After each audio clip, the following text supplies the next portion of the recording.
Look behind me here, the drivers are getting in their cars. Dale Earnhardt has climbed in his car, Rusty Wallace, and of course right here Ricky Rudd, the current Winston Cup point leader, has climbed in the Tide Chevrolet. Waddell Wilson getting him buckled in.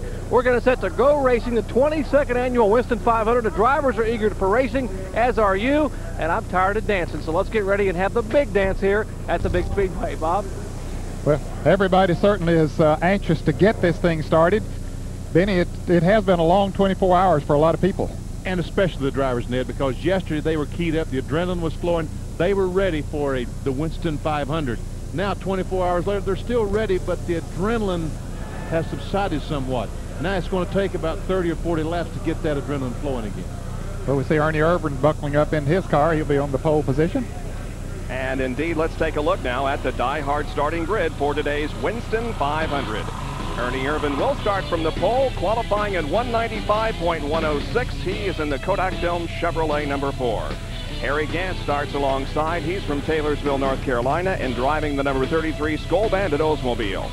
Second row is Kyle Petty in the mellow yellow Pontiac number 42, and Davey Allison from Hueytown, Alabama, in the Haviland Ford number 28. Darrell Waltrip starts in 5th position in the Western Auto Chevrolet car 17, and then Ricky Rudd from Chesapeake, Virginia, in the Tide Chevrolet car number 5.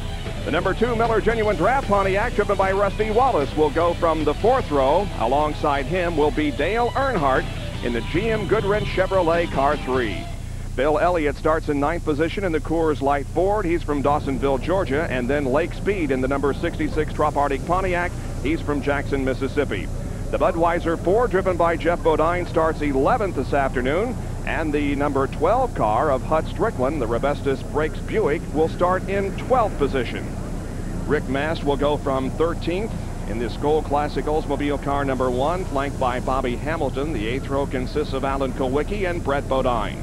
In the 9th row will be Chad Little, number 19, Ken Schrader, number 25. The 10th row, 22 Sterling Marlin, and 30 Michael Waltrip. In the 11th row will be Mickey Gibbs in 24 and Dale Jarrett in 21.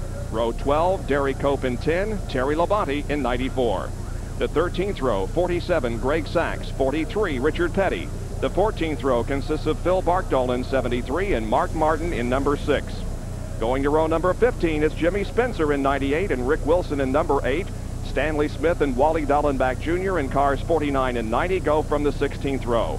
Morgan Shepherd and Joe Ruttman in row 17. The 18th row consists of Bobby Hill in the number 20 and Jimmy Means in 52. Row number 19, Buddy Baker and Ted Musgrave. The 20th row, Jeff Purvis and Larry Pearson.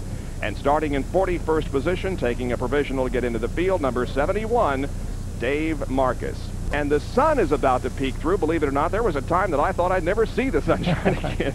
It's been a while.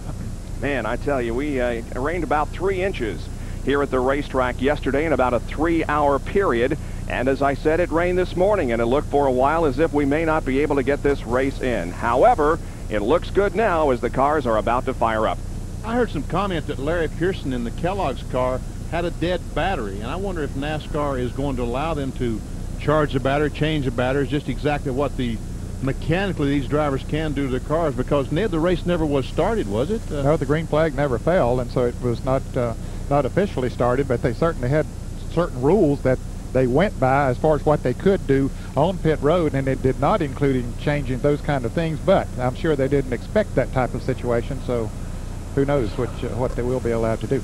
For all you race fans that are watching, stay with us, because we're going to have flag-to-flag uninterrupted coverage this afternoon. The regularly scheduled programming on ESPN during the afternoon will be preempted so that we can bring you every lap of this 188-lap event known as the Winston 500 from Talladega Super Speed.